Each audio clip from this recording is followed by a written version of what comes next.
جو 11ویں شریف وہ مناتے ہیں، قرآن و حدیث سے اس کا کوئی ثبوت دے دے تو بہتر ہوگا۔ نہ منانے کا ثبوت کہاں سے لائیں گے؟ یعنی کسی چیز کا منع نہ ہونا یہ اس کے جائز ہونے کی دلیل ہے۔ حضرت سیدنا عبداللہ ابن مسعود رضی اللہ تعالی عنہ فرماتے ہیں وَمَا رَآهُ الْمُسْلِمُونَ حَسَنًا فَهُوَ عِنْدَ اللَّهِ حَسَن، اور جس شے کو مسلمان اچھا سمجھے وہ اللہ کے یہاں بھی اچھی ہوتی ہے۔ اب یہاں کون سے مسلمان اچھا سمجھے؟ تو فتح رضویہ شریف میں اس کا یہ ہے کہ اہل علم و تقوی، تو الحمدللہ 11ویں شریف تو صدیوں سے اپنے اپنے انداز میں علماء صلحاء مناتے آ رہے ہیں۔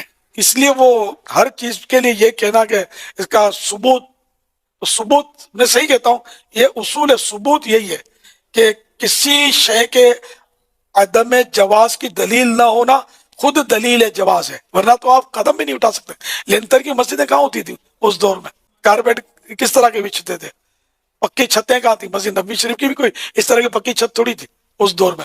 اب جو سونے کے قندیل لگے ہوئے مسجد نبوی شریف میں، ان کو جا کے بولو کہ کس حدیث سے تم نے نکالا کہ اربوں روپے کا سونا یہاں لٹکایا ہوا ہے؟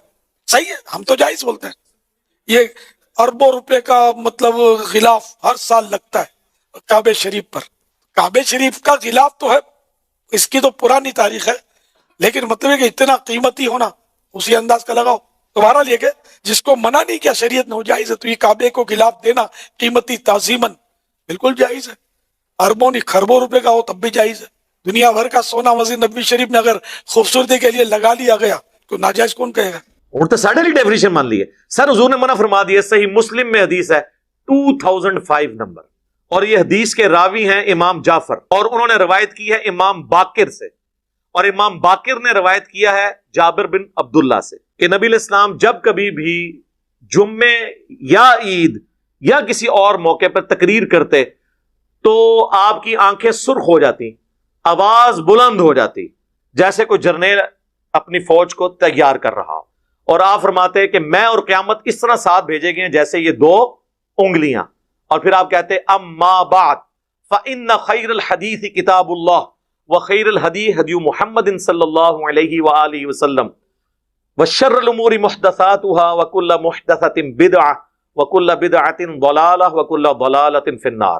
کچھ الفاظ جامعہ ترمذی میں ہیں، کچھ سنن نسائی میں۔ آگاہ ہو جاؤ، سب سے بہترین کلام اللہ کی کتاب ہے، سب سے ہدایت یافتہ راستہ محمد صلی اللہ علیہ وآلہ وسلم کا ہے، اور سب سے بدترین کام وہ ہیں جو دین میں خود داخل کر دیے جائیں، اور وہ تمام کام گمراہیاں ہیں، اور تمام گمراہیاں دوزخ میں لے جانے والی ہیں۔ تو حضور نے منع ہی کر دیا نا کہ محمد صلی اللہ علیہ وآلہ وسلم کا طریقہ بہترین طریقہ ہوگا، اور بدترین کام وہ ہیں جو دین میں داخل کر دیے جائیں خود سے۔ بخاری مسلم دونوں میں حدیث ہے من احدث فی امرنا ھذا فہو رد، جس نے میرے تعلیم کی بھی چیز میں کوئی چیز بدل دی یا اس میں چیز داخل کی وہ مردود ہے۔ تو فوراً آپ کو مثالیں دیں گے کہ جی یہ جو آپ نے لائٹیں لگائی ہوئی ہیں، ان لائٹوں کا دین سے کیا تعلق ہے میرے بھائی؟ ہوائی جہاز میں حج کرنے کا دین سے کیا تعلق ہے؟ یہ دین کو سپورٹیو کام ہے، ڈائریکٹ دین نہیں ہے۔ ڈائریکٹ دین اس وقت ہوں گے جب آپ کہیں گے جو ہوائی جہاز پہ جائے گا اس کا حج ہوگا، جو نہیں جائے گا اس کا نہیں ہوگا۔ آپ بے شک گدھے پہ جائیں، آپ بے شک پیدل جائیں، یہ دین کو سپورٹیو چیز ہے۔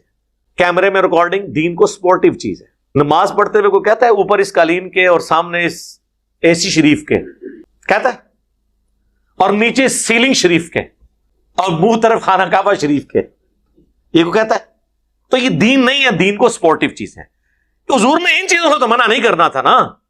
وہ تو قرآن میں آیا کہ اپنے گھوڑے تیار رکھو، سورۃ الانفال میں آیا کہ اپنے گھوڑے تیار رکھو جنگ کے لیے۔ تو آج کے دور میں جب آپ یہ بات کریں گے تو اس سے مراد یہ ہوگا کہ آپ نے لیٹسٹ اسلحہ تیار رکھنا ہے، یہ تو نہیں گھوڑے تیار رکھنے ہیں، وہ تو جنرل بات ہوتی۔ تو یہ تمام چیزیں ہیں دین کو سپورٹنگ۔ اس کے بارے میں الگ حدیث ہے، وہ صحیح مسلم میں ہے کہ جس نے اسلام میں اچھا طریقہ جاری کیا، جتنے لوگ اس پہ عمل کریں گے اس کا ثواب اسے ملے گا، اور جو عمل کر رہے ہوں گے ان کے عمل میں بھی کمی نہیں ہوگی، اور جو اسلام میں برا طریقہ جاری کرے گا اس کا وبال اس پہ ہوگا۔ اور انہوں نے وہ الفاظ ہیں سنتن حسنتن، بدعت حسنہ نہیں ہے، سنت حسنہ ہے۔ اور وہ حدیث پوری بیان کریں تو آپ کا مسئلہ بھی حل ہو جائے گا۔ پوری حدیث یوں ہے کہ نبی علیہ السلام نے کچھ نیو مسلم آئے جن کے چہرے پر بھی غربت کے آثار تھے، نبی علیہ السلام نے مسجد میں ممبر لگوا کے خطبہ دیا، آپ نے پھر قرآن پاک کی مختلف آیات تلاوت کی جن میں صدقہ اور خیرات کی ترغیب دلائی گئی۔ اینڈ پہ آپ نے کہا کہ اللہ کی راہ میں صدقہ کرو۔ ایک انصاری اپنے گھر گئے اور وہ اپنے گھر سے کافی سارا سامان ایک تھیلے میں اکٹھا کر کے، اور صحابہ کرام کہتے ہیں کہ وہ بڑی مشکل سے اس کو اٹھا کے لایا، گھسٹتا ہوا لا کے مسجد کے سین میں رکھا، تو حضور علیہ السلام کا چہرہ مبارک اس طرح چمک اٹھا جس طرح کے سورج اور سونا، کیونکہ اس کی وجہ سے باقیوں کو بھی جیب ڈھیلی کرنے کی ترغیب ملی۔ پھر ایک اٹھا، دوسرا اٹھا، لا کے مسجد میں ڈھیر لگ گیا، حضور خوش ہو گئے۔ تو آپ نے فرمایا جس نے اسلام میں اچھا طریقہ جاری کیا، یعنی اچھا طریقہ کس نے؟ اس انصاری صحابی نے جو بارش کا پہلا قطرہ بنا۔ یہ آدھی حدیث لے کے اچھا طریقہ اور اسے پکڑ کے جو ہے وہ اپنے 12 ربیع الاول کے جلوس، کوئی اپنے 10 محرم کے جلوس، کوئی اپنے 1 محرم کے جلوس حلال کرنے شروع کر دیتا ہے خدا کے لیے۔